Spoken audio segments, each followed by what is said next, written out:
Hola, mi nombre es Juan Diego Gran Betancourt. Hoy les vengo a hablar de el libro Malinche, desde el inicio hasta la página 17. Eh, También les voy a hablar sobre Laura Esquivel, que es su escritora. Eh, Comencemos.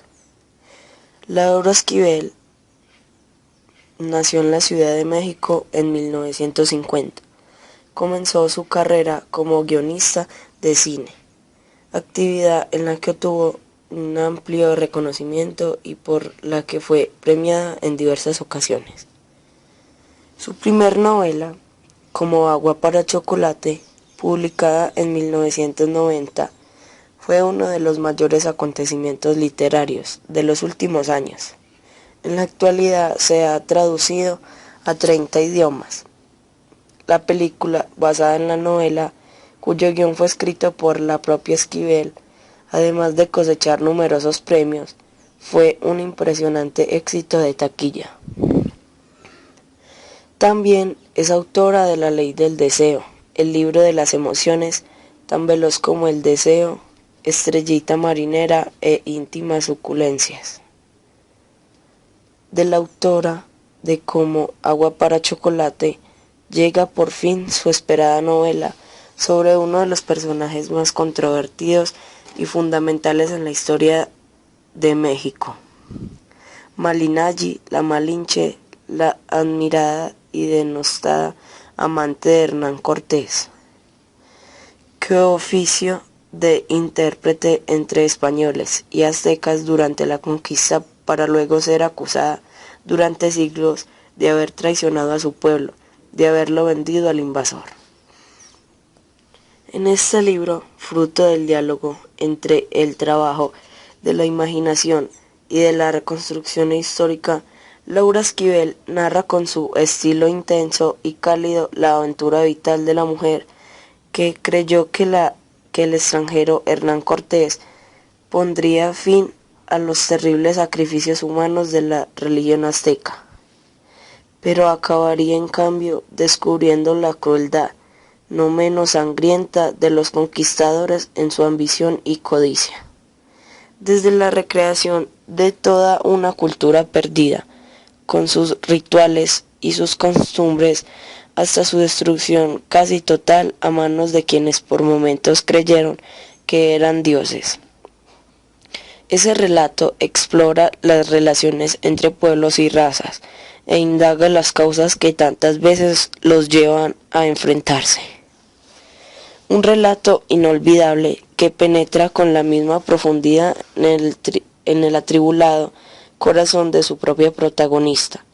En el complejo corazón de México, Malinche es tal vez la mirada más abarcadora de su autora sobre dos de sus temas esenciales, la tierra mexicana y la condición femenina. 1. Al viento. Primero fue el viento, más tarde como un relámpago, como una lengua de plata en el cielo, fue anunciada en el valle de la Noaca. La tormenta que lavaría la sangre de la piedra. Fue después del sacrificio que la ciudad se oscureció y se escucharon las atronadoras descargas. Luego apareció en el cielo una serpiente plateada que se vio con la misma fuerza en muy distintos lugares. Enseguida comenzó a llover de una manera pocas veces vista. Llovió toda la tarde y toda la noche y al día siguiente también. Durante 3 días no cesó de llover. Llovió tanto que los sacerdotes y sabios del Anahuac se alarmaron. Ellos estaban acostumbrados a escuchar y a interpretar la voz del agua, pero en esa ocasión sintieron que Tlaloc, el dios de la lluvia, no solo trataba de decirles algo, sino que por medio del agua había dejado caer sobre ellos una nueva luz, una nueva visión que daría otro sentido a sus vidas, y aunque aún no sabían claramente cuál era, así lo sentían en sus corazones, y antes de que sus mentes interpretaran correctamente la profundidad del mensaje que el agua explicaba cada vez que se dejaba caer, la lluvia cesó y el sol resplandeciente se reflejó en la multitud de espejos de pequeños lagos, ríos y canales que las lluvias habían dejado reflejos en el agua. Ese día, lejos del valle de la Nuac, en la región de Painala, una mujer luchaba por dar a luz a su primogénito. La lluvia ahogaba sus pujidos. Su suegra, que actuaba como partera, no sabía si prestar oídos a su parturienta nuera o al mensaje del dios Tlaloc. No le costó trabajo decidirse por la esposa de su hijo. El parto era complicado. A pesar de su larga experiencia, nunca había asistido a un alumbramiento como ese. Durante el baño en Temazcal, inmediatamente anterior al parto, ella no había detectado que el feto viniera mal acomodado. Todo parecía estar en orden. Sin embargo, el esperado nacimiento se tardaba más de lo común. Su nuera tenía un buen rato desnuda y en cuclillas pujando afanosamente y no lograba dar a luz. La suegra, previniendo que el producto no pudiera pasar por la pelvis, comenzó a preparar el cuchillo de obsidiana con el que partía en pedazos el cuerpo de los fetos que no alcanzaban a nacer. Lo hacía dentro del vientre de sus madres, para que éstas los pudieran expulsar con facilidad y de esta manera al menos ellas salvaran sus vidas. De pronto, la futura abuela, arrodillada frente a su nuera, alcanzó a ver la cabeza del feto, emergiendo de la vagina y retrocediendo al momento siguiente, lo cual le indicó que probablemente traía el cordón umbilical enredado en el cuello. De repente, una pequeña cabeza asomó entre las piernas de su madre, con el cordón umbilical entre los labios, como si una serpiente amordazara la boca del infante. La abuela interpretó esa imagen como un mensaje del dios Quetzalcóatl, que en forma de serpiente se enredaba en el cuello y en la boca de la criatura. La abuela aprovechó la ocasión para meter su dedo en la boca de la criatura. La abuela aprovechó la ocasión para meter su dedo y desenredar el cordón.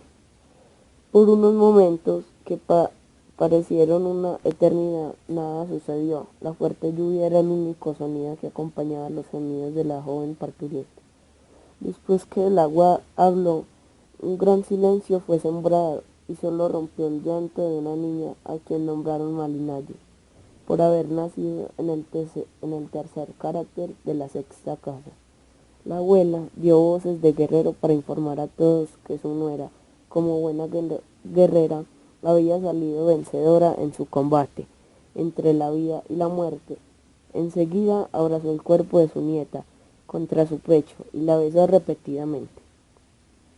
La recién nacida, hija de Tlatoani de Painala, fue recibida por los brazos de su abuela paterna. La abuela presintió que esa niña estaba destinada a perderlo todo, para encontrarlo todo, porque solamente alguien que se vacía puede ser llenado de nuevo. En el vacío, esta luz del entendimiento y el cuerpo de esa criatura era como un bello recipiente en el que se podían volcar las joyas más preciosas de la flor y el canto de sus antepasados, pero no para que se quedaran eternamente ahí,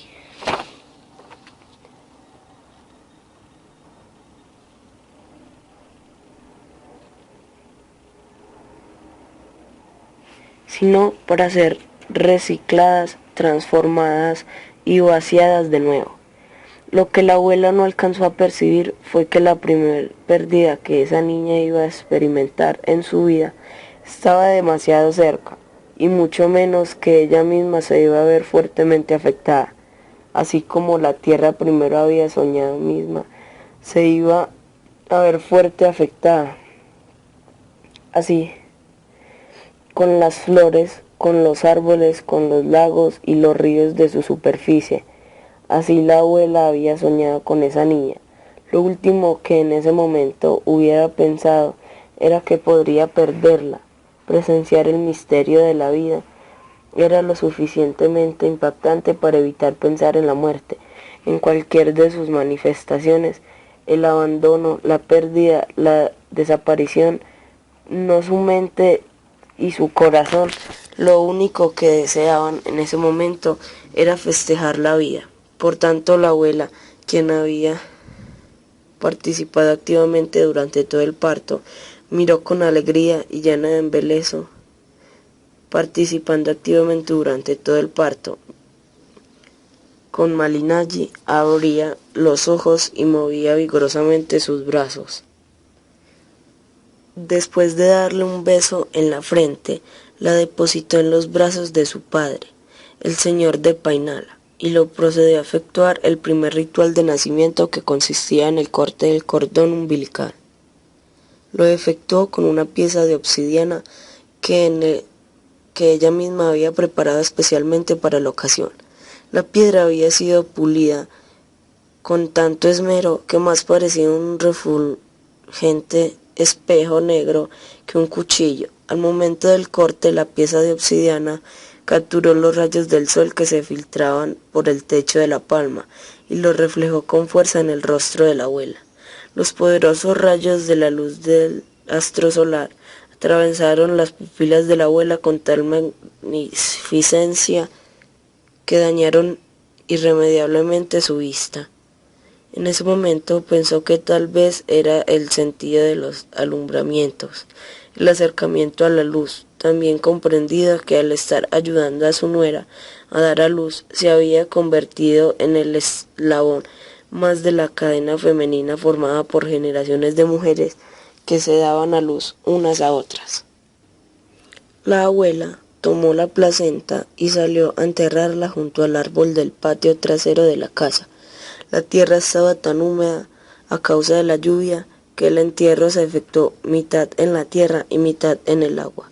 Sembraba la vida y se devolvía a la tierra a su origen.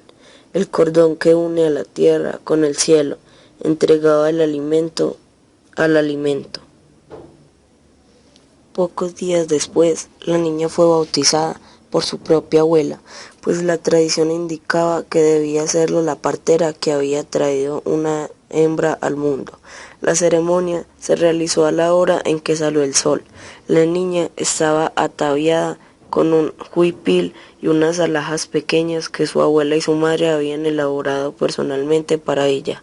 En medio del patio pusieron una palangana de barro pequeña y junto a ella colocaron una petaquilla, un juzo y una lanzadera. Sobre unos anafres de cerámica bellamente decorados se puso a quemar copal. La abuela, con un incensario en la mano, se dirigió hacia el lugar para donde el sol estaba saliendo y le dijo al viento: «Señor del soplador, mueve mi abanico, elévame a ti, dame tu fuerza, Señor». Como respuesta, un leve viento le rozó la cara y supo que el momento era propicio para el saludo a los cuatro vientos. Gritó lentamente hacia los 4 puntos cardinales mientras pronunciaba unas oraciones. Luego pasó el incensario por debajo del cuerpo de su nieta, quien era sostenida en un envillo por las manos de sus padres, que la ofrendaban al viento. La pequeña figura, recortada sobre el azul del cielo, pronto se cubrió con el humo del copal, signo de que había comenzado su purificación. A continuación, la abuela dejó el incensario en su sitio y la tomó a la niña entre sus brazos, la levantó nuevamente hacia el cielo, tomó agua con los 2 dedos y se la dio para probar mientras decía: «Esta es la madre y el padre de todos nosotros. Se llama Chalchiuhtlicue, la diosa del agua. Tómala, recíbela en la boca. Esta es con la que has de vivir sobre la tierra». Luego, tomando agua nuevamente con los dedos, se la puso en el pecho mientras decía: «Ve aquí con la de crecer y reverdecer. la cual purifica y hará crecer tu corazón y entrañas. Finalmente, ayudada por una jícara, le echó agua sobre su cabeza mientras le decía: cata aquí el frescor y la verdura de Chalchihuatlicue, que siempre está viva y despierta, que nunca duerme ni dormita. Deseo que esté contigo y te abrace y te tenga entre tus brazos, para que seas despierta y diligente sobre la tierra. Enseguida le lavó las pequeñas manos para que no hurtara, y los pies y las ingles para que no fuera carnal. A continuación pidió a Chalchihuatlicue, la diosa del agua, que sacara del cuerpo de la niña todo mal, que lo apartara, que se lo llevara con ella, y finalmente le dijo: a partir de hoy serás llamada Malinayi. Ese nombre será tu signo en el que por nacimiento te corresponde. Para finalizar la ceremonia, el padre de Malinayi la tomó entre sus brazos y le dijo las acostumbradas palabras de bienvenida, en las que se expresa a manera de oración o de cántico el acogimiento que le daban a los recién nacidos a esta nueva vida. Aquí estás, mi hijita, la esperada por mí, la soñada, mi collar de piedras finas, mi perfume quetzal, mi hechura humana, la nacida de mí. Tú eres mi sangre, mi color, en ti está mi imagen, mi muchachita. Mira con calma, he aquí a tu madre, tu señora, de su vientre, de su seno, te desprendiste, brotaste como si fueras una hierbita, así brotaste, como si hubieras estado dormida y hubieras despertado. Ahora vives, has nacido, te he enviado a la tierra del Señor nuestro, el dueño del cerca y del junto, del hacedor de la gente, el inventor de los hombres. En ese momento, el padre de Malinayi sintió en su mente una inspiración que no le pertenecía, y en lugar de continuar con las tradicionales palabras de bienvenida, su lengua habló con otro canto. Hija mía, vienes del agua, y el agua vienes del tiempo y estarás en el tiempo, y tu palabra estará en el viento y será sembrada en la tierra. Tu palabra será el fuego que transforma todas las cosas. Tu palabra estará en el agua y será espejo de la lengua. Tu palabra tendrá ojos y mirará, tendrá oídos y escuchará, tendrá tacto para mentir con la verdad y dirá verdades que parecen mentiras. Y con tu palabra podrás regresar a la quietud, al principio donde nada es, donde nada está, donde todo lo creado vuelve al silencio. Pero tu palabra lo despertará, y habrás de nombrar a los dioses, y habrás de darle voces a los árboles, y harás que la naturaleza tenga lengua, y hablará por ti, lo invisible y se volverá visible en tu palabra, y tu lengua será palabra de luz, y tu palabra, pincel de flores, palabra de colores, que con tu voz pintará nuevos códices. Ese año de 1504, cuando el joven Hernán Cortés pisó la isla de la Española, isla que actualmente comprende la República Dominicana y Haití, y se dio cuenta de que había un mundo que no era el suyo. Su imaginación se llenó de deseos. Como un hijo único, estaba acostumbrado a tener todo aquello que su antojo reclamara durante su etapa de desarrollo. Nunca había tenido que compartir sus juguetes con nadie, y en consecuencia era un niño caprichoso, que en cuanto deseaba algo, de inmediato se lo apropiaba. Con esas características, no es de extrañar que al descubrir tierras nuevas, su mente fuera cobijada por la ambición. Había llegado a la Española por su propia voluntad, sin pertenecer a ningún ejército u orden alguna. Lo que lo había traído, aparte de un delirio de grandeza y una ansia por conocer el mundo, era un deseo de libertad.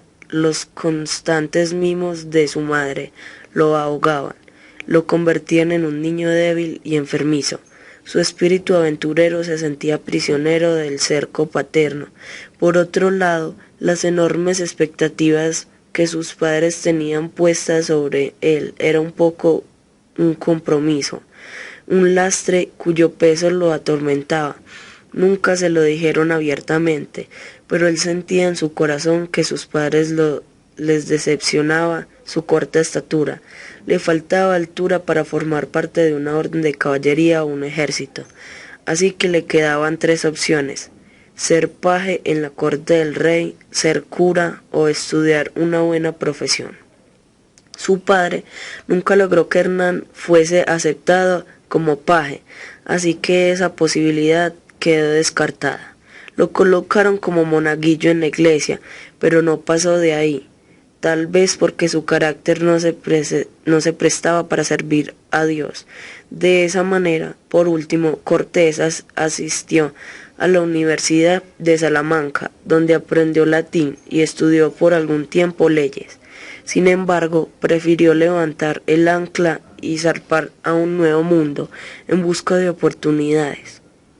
Quería demostrarle a su madre que no era tan chaparro como ella pensaba, que no necesitaba tantos estudios para tener el dinero y poder. Él deseaba ser rico. Los nobles eran ricos y los ricos hacían lo que querían. Una mañana, liberándose del miedo de perder su buena apariencia, decidió quitarse las botas, que le aumentaban un poco su corta estatura, aflojar y despojarse de las vestimentas para seguir su cuerpo tal y como la naturaleza lo había creado. Le urgía descansar sus pies agrietados e infectados por una gran variedad de hongos.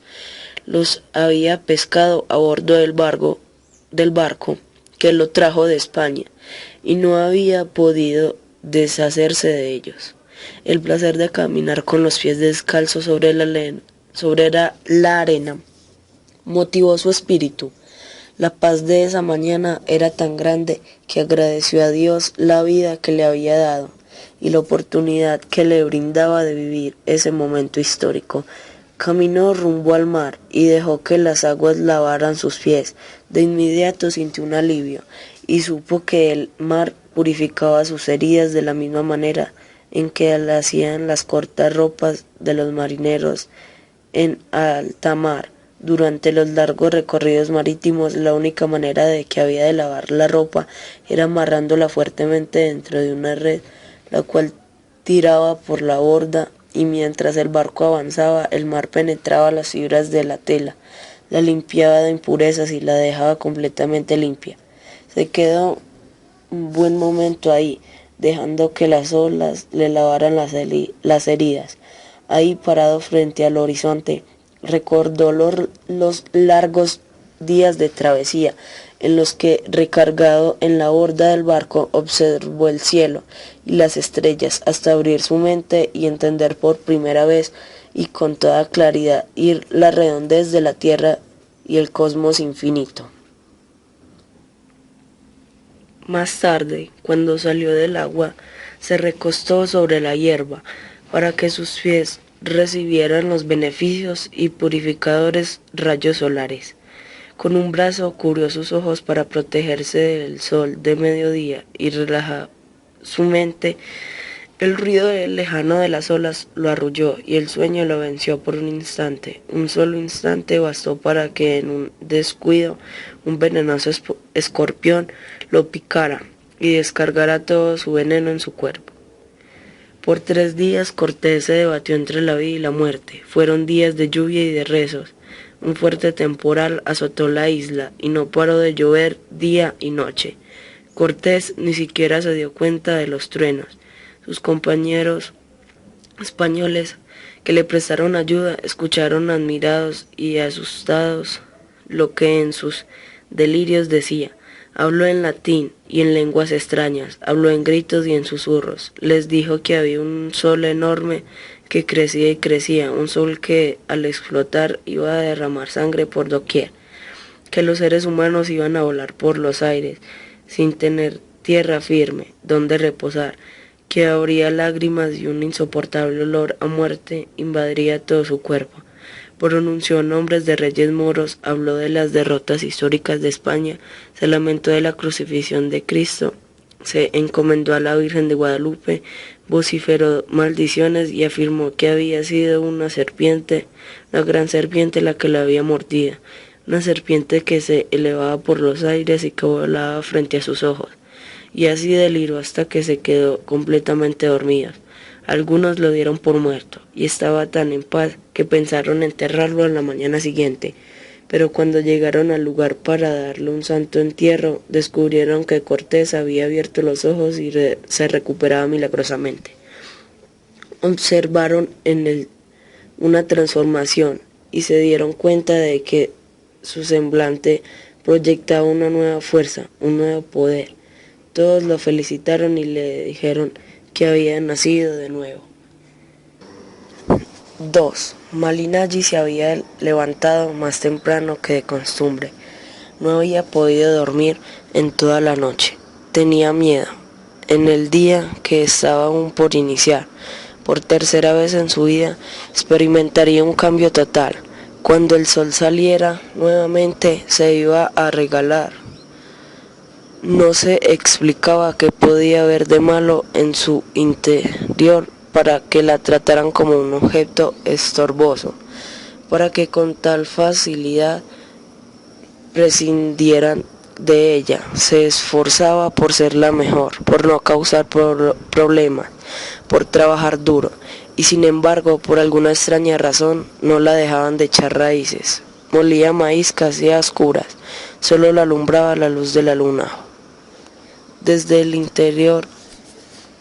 día anterior, cuando el canto de las aves había emigrado, su corazón había comenzado a encogerse en total silencio. Observó cómo los pájaros en su huida se llevaban por el aire parte del clima, algunos trozos de la luz y un pedazo de su tiempo. Ya nunca más vería el atardecer de ese lugar. La noche se avecinaba, acompañada de incertidumbre. ¿Cómo será su vida al lado de sus nuevos dueños? ¿Qué sería de su milpa? ¿Quién sembraría de nuevo maíz y quién lo cosecharía por ella? Moriría sin sus cuidados. Malinalli dejó escapar unas lágrimas. De pronto pensó en Cihuacoatl, la mujer serpiente, la diosa también llamada Quilastri, madre del género humano, quien por las noches recorría los canales de la gran Tenochtitlán llorando por sus hijos. Decían que aquellos que la escuchaban ya no podían conciliar el sueño, que sus lamentos de dolor y preocupación por el futuro de sus hijos eran aterradores. Hablaba de gritos del peligro y la destrucción que los acechaba. Malinalli, al igual que Cihuacoatl, lloraba por no poder proteger su sembrado. Para Malinalli cada mazorca era un himno a la vida, a la fertilidad, a los dioses. Sin sus cuidados, ¿qué le esperará a su milpa? Ya no lo sabría. A partir de ese día empezaría a recorrer el camino que ya antes había transitado, el del desapego a la tierra con la que se había encariñado. Nuevamente iba a llegar a un lugar desconocido, nuevamente iba a ser la recién llegada, la de afuera, la que no pertenecía al grupo. Sabía por experiencia que de inmediato tenía que ganarse la simpatía de sus nuevos amos para evitar el rechazo y, en el peor de los casos, el castigo. Luego venía la etapa en que tenía que agudizar sus sentidos para ver y escuchar lo más acuciosamente que pudiera, para conseguir asimilar en el menor tiempo posible las nuevas costumbres y las palabras que el grupo al que iba a integrarse utilizaba con más frecuencia, para finalmente, y en base a sus méritos, ser valorada. Cada vez que trataba de cerrar los ojos y descansar, un vuelco en el estómago la despertaba. Con los ojos muy abiertos recordó a la abuela, y en su mente se filtraron imágenes queridas y dolorosas a la vez. La muerte de su abuela había marcado su primer cambio.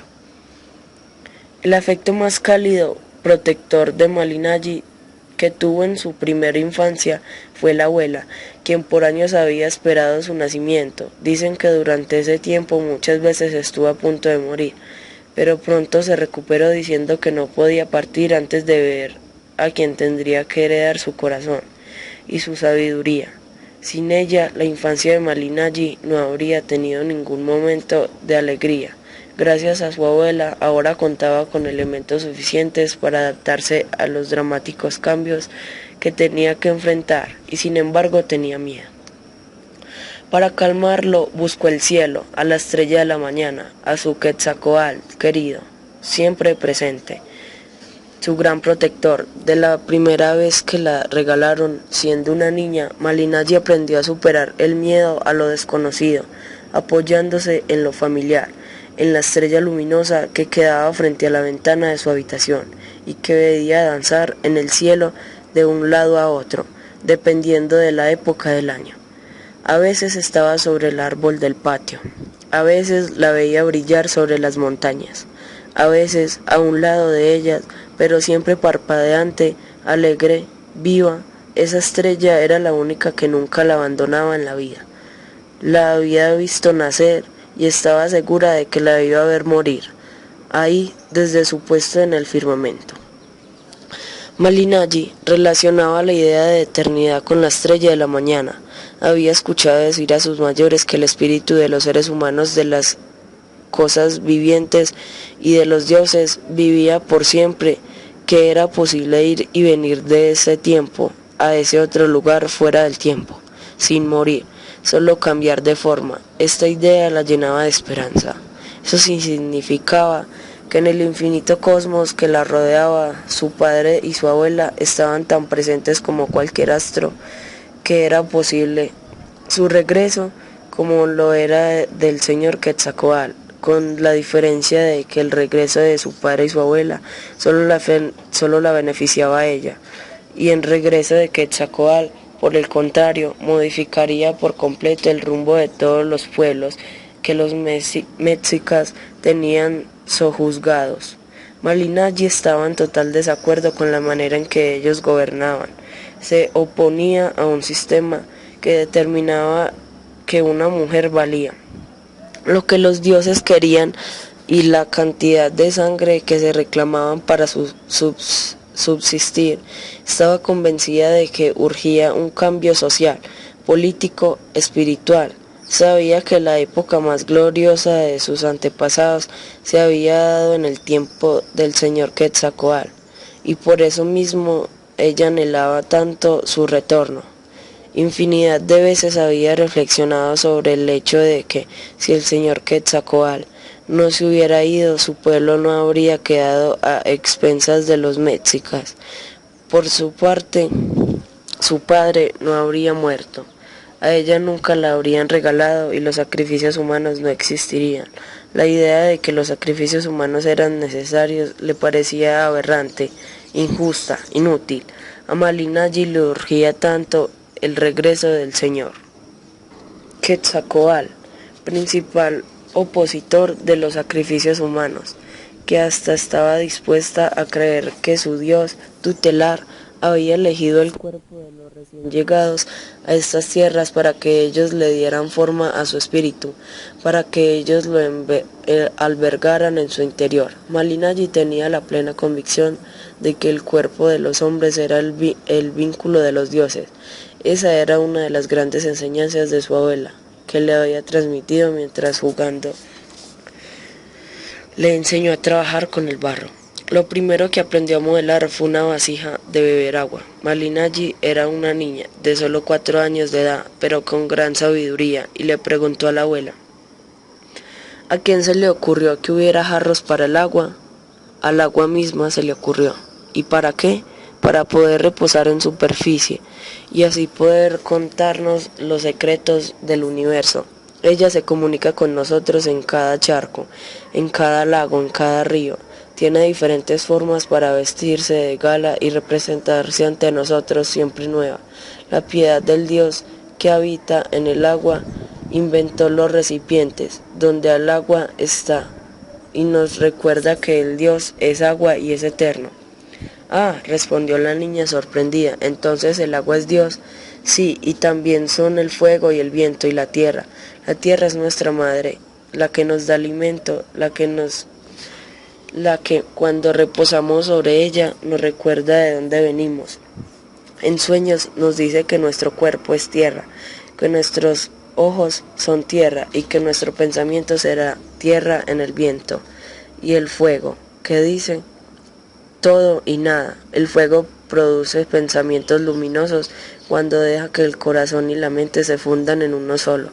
El fuego transforma, purifica e ilumina todo lo que se piensa.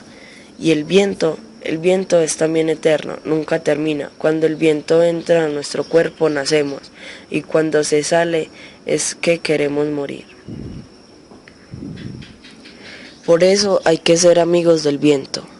Y ya no sabes ni qué preguntar, mejor guarda silencio.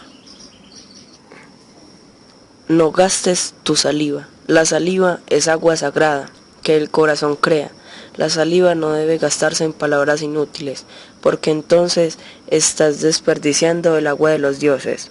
Y mira, te voy a decir algo que no se debe olvidar. Si las palabras no sirven para humedecer en los otros el recuerdo y lograr que ahí florezca la memoria de Dios, no sirve para nada. Malinaji sonrió al recordar a la abuela. Tal vez ella también estaría de acuerdo en que los extranjeros venían por parte de los dioses. Malinaji consideraba al maíz como la manifestación de la bondad. Era el alimento más puro que podía comer, era la fuerza del espíritu. Que pensaba que mientras los hombres fuesen amigos del maíz, la comida nunca faltaría en sus mesas, mientras reconocieran que eran hijos del maíz y que el viento los había transformado en carne. Tendrían plena conciencia de que todos eran lo mismo y se alimentaban de lo mismo. Definitivamente esos hombres extranjeros y ellos, los indígenas, eran lo mismo. Para confirmar su teoría, acudió a un tlaxique que leía los granos de maíz. El hombre tomó un puño de granos con la mano derecha, luego con la boca semiabierta le sopló desde la garganta. Enseguida le adivinó, los lanzó sobre un petate, observó detenidamente la forma en que los granos habían caído y así pudo responder a las 3 preguntas que Malinaji le había hecho. ¿Cuánto voy a vivir? ¿Voy a ser libre algún día? ¿Cuántos hijos voy a tener? Malinaji, el maíz te dice que tu tiempo no podrá medirse, que no sabrás en su extensión cuál será su límite, que no tendrás edad, pues en cada etapa que vivas descubrirás un nuevo significado y lo nombrarás, y esa palabra será el camino para deshacer el tiempo. Tus palabras nombrarán lo aún visto, y tu lengua se volverá invisible a la piedra, y la piedra a la divinidad. Dentro de poco ya no verás el hogar, no te dedicarás a la creación de tela y la comida, tendrás que caminar y mirando.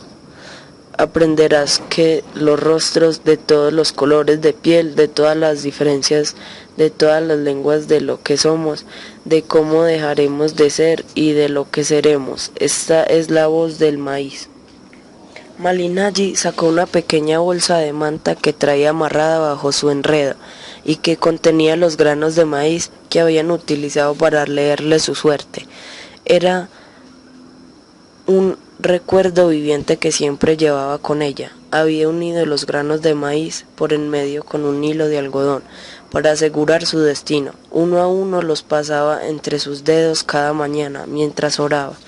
Y ese día no podía hacer la excepción. Con gran fervor pidió a que su querida abuela que la protegiera, que la cuidara de su destino, pero más que nada pidió que le quitara el miedo, que le permitiera ver con nuevos ojos lo que había de venir. Cerró los párpados y apretó los granos de maíz fuertemente antes de continuar con su labor. El día en que le habían regalado por primera vez era solo una niña de 5 años. La idea de dejar atrás todo aquello querido por ella le resultaba aterrador. Temblaba de pies a cabeza. Le dijeron que solo podía llevarse lo indispensable y ella no lo tuvo que pensar ni un instante.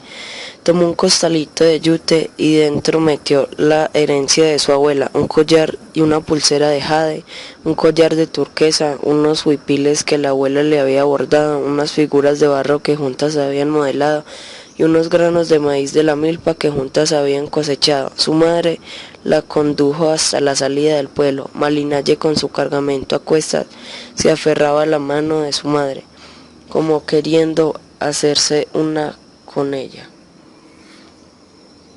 Pero ella no era diosa, y su deseo fue en vano. Su madre le soltó los pequeños dedos agarrotados, la entregó a sus nuevos dueños, y dio media vuelta. Malinaye, al verla alejarse, se orinó, y en ese momento sintió que los dioses la abandonaban, que no iban a ir con ella, que el agua que escurría entre sus piernas era el signo de que los dioses del agua la abandonaban, y lloró todo el camino. Dejó regadas sus lágrimas por las veredas que recorría como si fuera marcando el camino que años más tarde habría de seguir de regreso, esta vez en compañía de Cortés. Malinaye recordó a su mejor compañera de juegos, su mejor aliada, su mejor amiga, su abuela. Cuando Malinaye cumplió 3 años, su abuela le regaló figuras de barro y juguetes de arcilla, un vestido que ella misma había bordado, casi a ciegas, un collar de turquesa y una pequeña pulsera de granos de maíz. Malinaye se sintió muy amada, acompañada de su abuela. Salió al patio a jugar con todos sus regalos. Al poco rato, una nube negra las cubrió y un fuerte trueno interrumpió la fiesta. Un relámpago llamó la atención de Malinaye. Era plata en el cielo. Eso significa que era ese brillo plateado en lo gris, y antes de que la abuela contestara comenzó a granizar. El sonido fue tal que ya no se oyó una voz más, solo la voz del granizo que todo lo ensordecía. Malinaye y su abuela se guarecieron de la lluvia dentro de la casa. Cuando la lluvia cesó, Malinaye pidió permiso para salir a jugar. Entusiasmada y feliz, hundió sus manos en las piedras de hielo, levantó las figuras, hizo círculos de hielo hasta que éste poco a poco se fue volviendo agua. Jugó durante horas con el agua y el lodo, y finalmente se cansó. Ya oscureciendo, entró de nuevo a la casa y con una gran alegría le dijo a la abuela: de todos los juguetes que me ha regalado, los que más me gustan son mis juguetes de agua. ¿Por qué?, le preguntó la abuela. Porque cambian de forma, y la abuela le explicó. Sí, hija, son tus más bonitos juguetes, no solo porque cambian de forma, sino porque siempre vuelven, pues el agua es eterna. La niña se sintió comprendida y le dio un beso a su abuela. Al recibirlo, la abuela notó que la niña olía a tierra mojada y que estaba llena de lodo, de pies a cabeza. A la abuela no le molestó que hubiera ensuciado su vestido, tampoco reprendió por haber desgastado tan pronto lo que con tanto esfuerzo sus ojos ciegos habían creado. Al contrario, le habló de la alegría que era obtener placer el agua, con la tierra y con el viento, que entregarse a ellos era una forma de gozar la vida. Lo que Malinaye nunca imaginó fue que su abuela estuviera ciega. Para ella, la abuela se comportaba normalmente y conversaba muy bonito.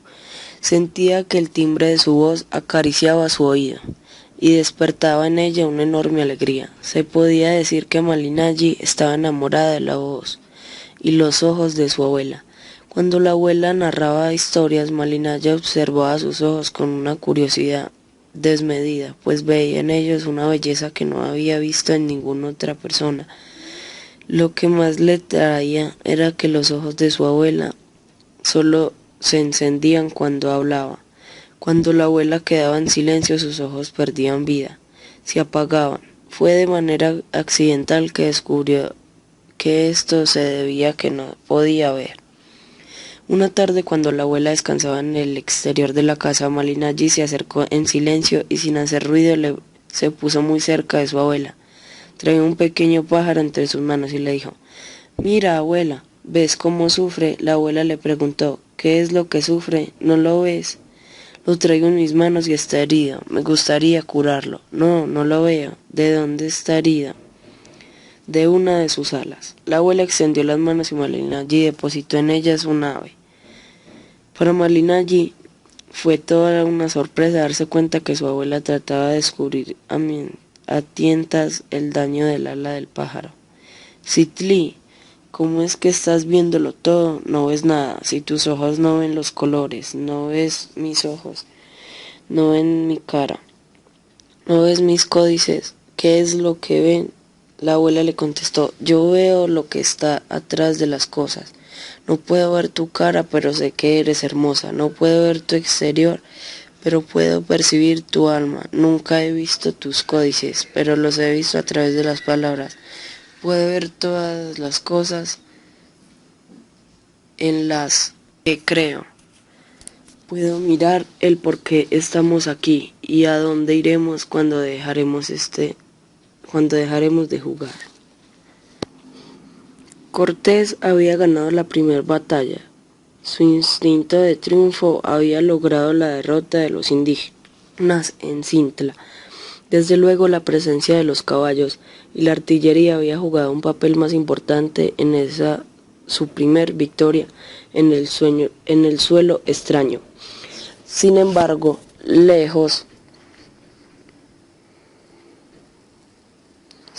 ahora se sentía vulnerable e inútil, desarmado. ¿Cómo podría utilizar su mejor y más efectiva arma ante aquellos indígenas que hablaban otras lenguas? Cortés hubiera dado la mitad de su vida con tal de dominar aquellas lenguas del país extraño. En la española y en Cuba había progresado y ganado puestos de poder gracias a la manera en que decían sus discursos, adornados con latinajos, luciendo sus conocimientos. Cortés sabía que no le bastarían los caballos, la artillería y los arcabuces para lograr el dominio de aquellas tierras. Estos indígenas eran civilizados, muy diferentes a aquellos de la Española y Cuba. Los cañones y la caballería surtían efecto entre la barbarie. Pero dentro de un contexto civilizado, lo ideal era lograr alianzas, negociar, prometer, convencer, y todo esto solo podía lograrse por medio del diálogo, del cual se veía privado desde el principio. En este nuevo mundo recién descubierto, Cortés había tenido en sus manos la oportunidad de su vida. Sin embargo, se sentía maniatado, no podía negociar, necesitaba con urgencia alguna manera de manejar la lengua de los indígenas. Sabía que de otra forma, a señas, por ejemplo, le sería imposible lograr sus propósitos sin el dominio del lenguaje. De poco le servirían sus armas. Pensó que sería lo mismo querer utilizar un arcabuz como un garrote, en vez de dispararlo.